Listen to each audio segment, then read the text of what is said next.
जालना लोकसभा मतदारसंघातून अब्दुल सत्तार यांचे मित्र रावसाहेब दानवे यांचा दणदणीत पराभव झालाय, तर अब्दुल सत्तार यांचेच दुसरे मित्र कल्याण काळे यांचा दणदणीत विजय झालेला आहे। साहेब, चेहरा खुश दिसतोय, हसताय तुम्ही काहीतरी। मैंने पहले ही बोला, बेहद बेवजह मैं हंसते रहता हूँ और ऐसा हंसता हूँ कि आधे दुश्मनों को तो ऐसा ही मार देता हूँ।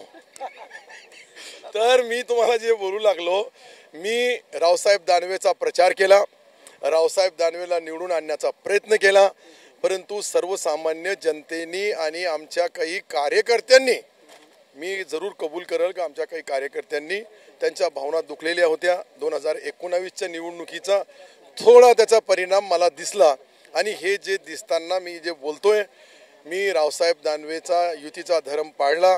कदाचित मी प्रचार यंत्रणामध्ये 17 सभा घेतल्या, त्यांच्या 17 सभामध्ये अनेक लोकांना विनंती केली, परंतु लोकांची जी काही मानसिकता होती ती कल्याणरावच्या सोबत होती आणि मताच्या रूपाने तुमच्या TV9 सांगितलं का निवडणुकीमध्ये रावसाहेब दानवे हे विजयी होणार, परंतु जनता जनार्दनांनी त्यांच्या सर्व्हेमधून कल्याण काळेला निवडलं। ह्याची कारण काय वाटतं तुम्हाला? कल्याण काढायची होती माझी। आता टोपीचा किस्सा पूर्ण सांगा। आता टोपीचा किस्सा तेच झालं, तुमच्या TV9 वर मी अनेक वेळेस सांगितलं, तुम्ही त्याला प्रसिद्धी दिली, आताही YouTubeवर तुम्ही त्याला टच केलं तर येऊन जाईल ते काय बोललो तुम्ही। नाही, तुम्ही स्पष्ट म्हणले होते की ज्या दिवशी रावसाहेब दानवेंचा पराभव होईल तोपर्यंत टोपी काढणार नाही। टोपी काढायची वेळ आली का? हो, आली आहे, समोरच आहे। आणि त्यामध्ये रावसाहेब दानवे साहेबाला स्वतःला मी बोलवणार, निमंत्रित करणार आणि आदरणीय सन्माननीय खासदार आमचे मित्र, आता तुम्हाला मित्र बोललो तुम्ही लगेच तुम्हाला काही जुन्या आठवणी येतात, तर त्यामध्ये जो विजय होतो तो आमचा जिल्ह्याचा खासदार आहे। आज 2 जिल्ह्याचा नेतृत्व ते करणार आहे। दिल्लीमध्ये एक अभ्यासू व्यक्ती म्हणून त्यांचं नाव आमच्या सभागृहामध्ये विधानसभेत मी पाहिलेलं आहे, म्हणून त्याचा फायदा मोठ्या प्रमाणावर या जालना लोकसभेमध्ये होईल ही अपेक्षा आपण, मी शिवसेनेचा असलो त्यांचा विरोधी पक्षाचाही असलो तरीही जो निवडून येतो त्याला शुभेच्छा द्याव्या, त्याच्याकडून अपेक्षा ठेवाव्या आणि त्यांच्या माध्यमातून आमच्या मतदारसंघामध्ये अनेक विकासाची कामं होतील अशी मी त्यांच्याकडून अपेक्षा। टोपी काढण्याचं फंक्शन कसं असतं? मला वाटतं की 1 लाख लोक निमंत्रित असतील आणि संभाजीनगर औरंगाबादमध्ये भव्य कार्यक्रम ठेवण्यात येईल। जालना आणि औरंगाबाद जिल्ह्यामधले आमचे 3 तालुके आहेत, 3 तालुके जालन्याचे आहे, असे 6 विधानसभाचा हा जो सूत्र आहे, त्यावेळेस सर्व लोकांच्या डोक्यामध्ये टोप्या राहणार आणि एकदम रावसाहेब दानवे आणि कल्याण काळे साहेबांच्या साक्षीने ती उतरली जाणार।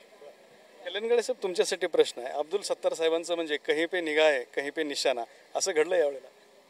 नाही, एक लक्षात घ्या, परत एकदा त्यांनी फार स्पष्ट क्लिअर केलं की मी आमच्या युतीचा धर्म पाळला, मी ज्या सरकारमध्ये आहे, ज्या शिंदे साहेबांच्या नेतृत्वाखाली ते काम करतात, त्यांनी त्यांचंच काम केलं आणि परत त्यांनी हेही स्पष्ट केलं की आमच्यातल्या काही सहकार्याने मात्र कल्याण काळे यांचं काम केलं आणि पुन्हा हेही क्लिअर केलं, यावेळेला मतदार बंधू आणि भगिनींचा निश्चितपणाने कौल कल्याण काळेच्या बाजूने दिसला, तो होता आणि म्हणूनच खऱ्या अर्थाने एक लक्षात घ्या, या लोकशाहीमध्ये परमपूज्य डॉक्टर बाबासाहेब आंबेडकरांनी फार मोठा अधिकार तुम्हाला आणि मला मतदानाच्या माध्यमातून आपला प्रतिनिधी निवडून देण्यासाठी दिलेला आहे आणि तो अधिकाराच्या माध्यमातून कोण मोठा कोण छोटा, हा जवळचा का तो दूरचा, याच्यापेक्षा जनता जनार्दनाने काय करावं, कार्यकर्त्या नेते मंडळीने आणि कार्यकर्त्यांनी त्या गावच्या काय करावं, हा ज्याच्या त्याच्या लोकशाहीमध्ये मर्जीचा भाग आहे।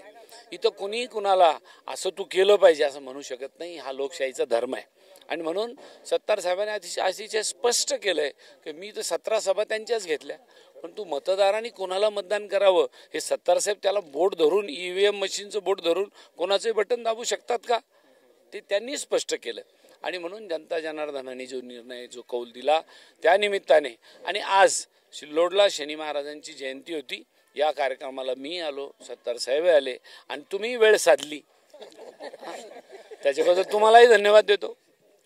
सत्तार साहेब, पुन्हा तुमच्याकडे, कल्याण काळे साहेब जसं म्हणतात की ही निवडणूक जनतेनं हातात घेतली होती, त्यामुळे तुमच्या सगळ्या लोकांनी त्यांना मतदान केलं असं त्यांना सुचवायचं नाही? खरं म्हणजे तुम्हाला आठवण असेल 2009ला काट्याची टक्कर झाली, फार थोड्याशा मताने कल्याण काळे साहेब पराभूत झाले होते आणि तो वचपा लोकांच्या मनामध्ये थोडा होताच।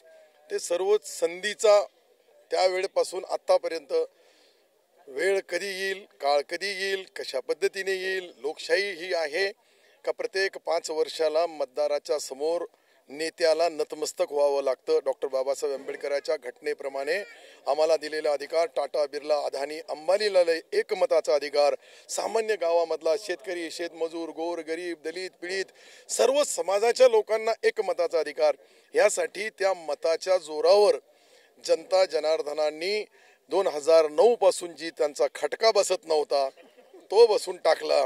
आणि हा माझ्या मित्राला पाडले यांनी, दुसऱ्या मित्रांनी. ते काही दोन्ही 30 वर्षाचे मित्र आहे, तेही 30 वर्षाचे मित्र आहे, ही 30 वर्षाचे मित्र आहे. पहिले मी आणि कल्याणराव 20 वर्ष सोबत काम केलेलं आहे. आज मी शिवसेनेत आहे कारण की एकनाथरावजी शिंदे साहेब आमचे मुख्यमंत्री आहे, त्यांच्या विश्वासावर मी शिवसेना जॉईन केलेली आहे. जोपर्यंत एकनाथ शिंदे साहेबांचा विश्वास माझ्यावर आहे मी तोपर्यंत शिवसेनेचाच, आणि त्यांचा विश्वास संपला, प्रासंगिक करार संपला. पण असा दुसरा एक प्रश्न आहे आणखीन. तर बरेच जण, कल्याण काळे यांचा विजय झाल्यानंतर बरेच जण असं म्हणायला लागलेत की तुम्ही काँग्रेसमध्ये जाणार. कल्याणराव हे काही बोलतात. तुमचा विजय झाल्यामुळं अनेक जणांची अशी चर्चा सुरू झाली आहे की सत्तार साहेब काँग्रेसमध्ये येणार. मी मी मी एक बोललो तुम्हाला का आदरणीय सन्माननीय एकनाथ शिंदे साहेबांमुळे मी शिवसेनेत गेलो.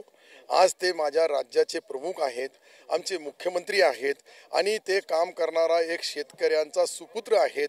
त्यासाठी त्यांचा विश्वास जोपर्यंत माझ्यावर आहे तोपर्यंत मी कधीही शिवसेना सोडणार नाही.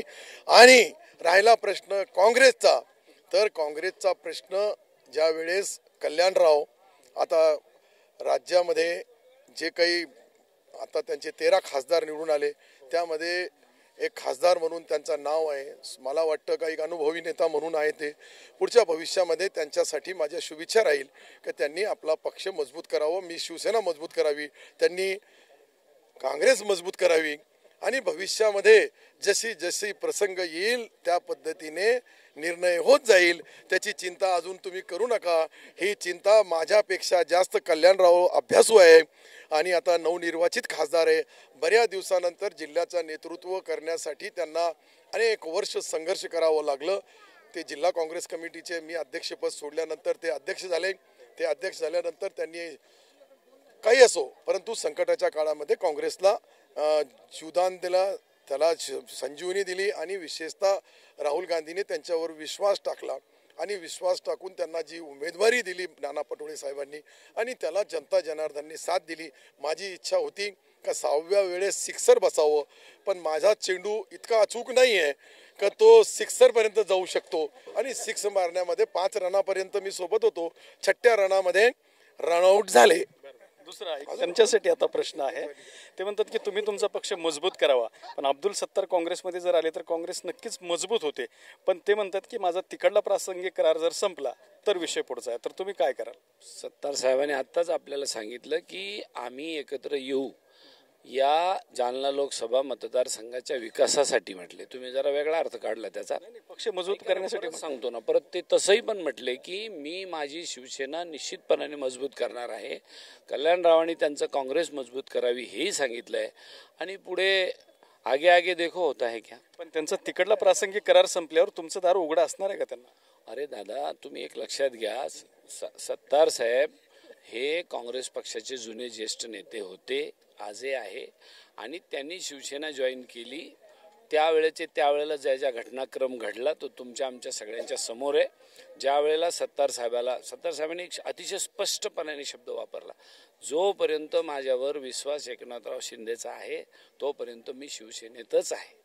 म्हणून आज आम्ही त्यांना डिस्टर्ब करणं किंवा असं काही म्हणणं, ऐका ना, असं काही म्हणणं की तुम्ही आज इकडे या, तुम्ही तिकडं का राहता, तिकडं नका जाऊ, इकडं नका येऊ, हे म्हणणं योग्य नाही. पण एक गोष्ट बाबासाहेब आंबेडकरांनी आपल्याला सांगून ठेवलेली आहे की आपल्या भागातल्या जनतेकरता आपल्याला सत्तेसाठी किंबहुना निवडणुकीसाठी किंवा नेतृत्व करण्यासाठी किंवा या भागाचा विकास करण्यासाठी जिथं कुठे जावं लागलं तिथं ती लोकशाहीमध्ये आपल्याला फ्रीडम दिलेला आहे. त्यामुळे तो काही प्रश्न नाही. तुम्ही असा विचार का करू लागले की त्यांनी इकडे येऊच नाही, असं तुमचं मत आहे का? नाही, तुमचं काय मत आहे तुमचं दार उघड आहे का हा प्रश्न आहे माझा. मग ते आमचं दार ऐका ना, आमचं दार तर आजही आम्ही एकनाथराव शिंदे साहेबाकडे सुद्धा आदरणीय शरद पवार साहेब गेले की आमचं दार उघडे, या इकडे आपण आपल्या पक्षाचा, आपल्या इंडिया आघाडीचा सुद्धा खासदार करू. एकनाथ शिंदे साहेबांनी त्यांचे खासदार आमच्याकडे दिले तर कदाचित पंतप्रधान इंडिया आघाडीचा होऊ शकतो. सत्तार साहेब, आता तुम्हाला स्थानिक प्रश्न शेवटचा. रावसाहेब दानवे यांच्या पराभवाची कारण तुम्हाला काय वाटतात? जैसे कर्म करेगा वैसे फल देगा भगवान, ये है गीता का ज्ञान. तर हे होते अब्दुल सत्तार. रावसाहेब दानवे यांच्या पराभवाबद्दल उत्तर देताना जसे कर्म तसे फळ असं त्यांनी स्पष्ट बोललेले आहेत. कॅमेरामन अमित आडेसोबत दत्ता कानवटे, TV9 मराठी, छत्रपती संभाजीनगर.